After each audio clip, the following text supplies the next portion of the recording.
Hey, what's up? My name is James Haley, and welcome to my channel. This month, we're doing the Creature Spotlight on... I'm taking you back to Northern England again. But the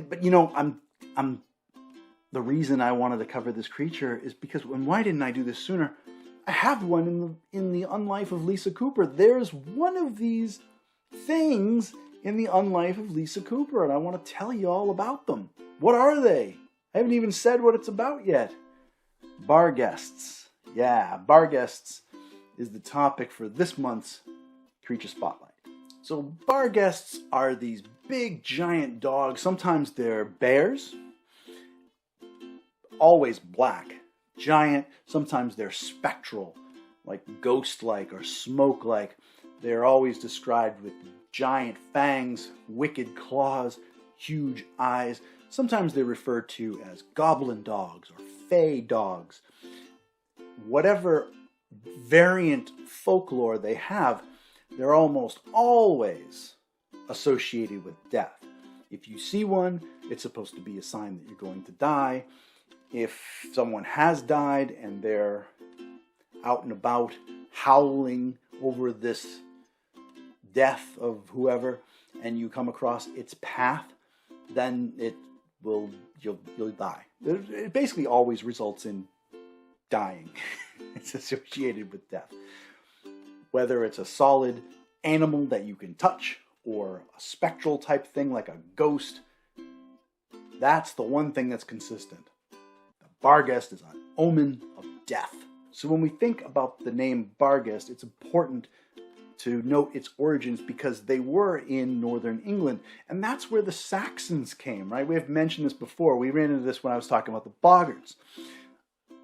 The Saxons came from the Germanic tribe, and they came up to England, settled in Northern England, and they brought with them their language. And Barghest comes from Bargheist, most likely, which means bear ghost.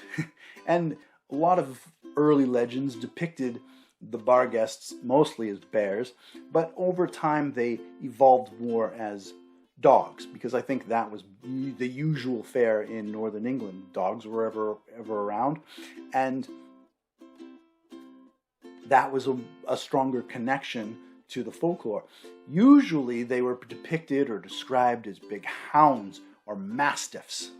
So speaking of that, there are definitely variations on what they looked like. Again, were they solid or were they ghost-like? Were they a dog? Were they a bear? Did they look like a mastiff or a hound? There's lots of consistencies between the big fangs and the sharp teeth. Glowing red eyes were often prominent, often described. Sometimes they were bound in chains or dragging chains behind them.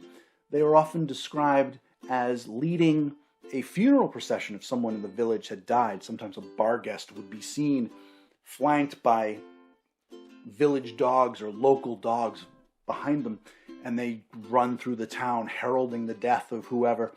And you don't want to cross this funeral procession, trust me. Again, always an omen of death. Sometimes they'd just show up and you'd see them, and that's an omen. Sometimes they'd lay across your front step, of your house, and you come home and you're like, oh, a Barghest. That's bad news for me. Sometimes the Barghest was even headless. So you don't get the whole teeth problem, but you still get the wicked claws and all that kind of stuff, and it must have been very horrifying to look on or described in the folklore. Now, speaking of the folklore itself, this was still prominent. These legends of Barghests were still prominent through the 19th century. There were tales of Barghests still being written as late as 1870. People genuinely believed them. Not everybody, but certainly there were people in and around Northern England that genuinely believed that these creatures existed, and they took care to avoid them. Maybe if they saw a black dog, because you never can be too sure. As far as powers go, it really depends on the version that we're talking about. They were always depicted as big. Whether they were a dog or a bear, they were always big. So very strong. They could snatch someone up in their jaws and run away with them. They were vicious. The claws were like daggers, all this kind of stuff. But if they were a spectral version, like a ghost, they could pass through walls. If they were more intangible, more like smoke, they could creep through crevices or under doors and things like that and get into your house and then form up on the other side. They also had claws that were so devastating when they delivered damage and cut you open, the wounds would not heal.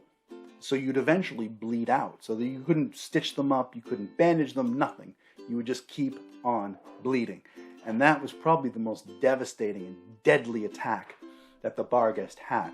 So whether or not it was an omen, all it had to really do was slice you. So I wanted to cover Barghests because I have one in the Unlife of Lisa Cooper. And if you've been reading, you know who it is. And in the case of this particular doggo, I didn't want to go full on the Barghest because they're such monstrous creatures, vicious and deadly.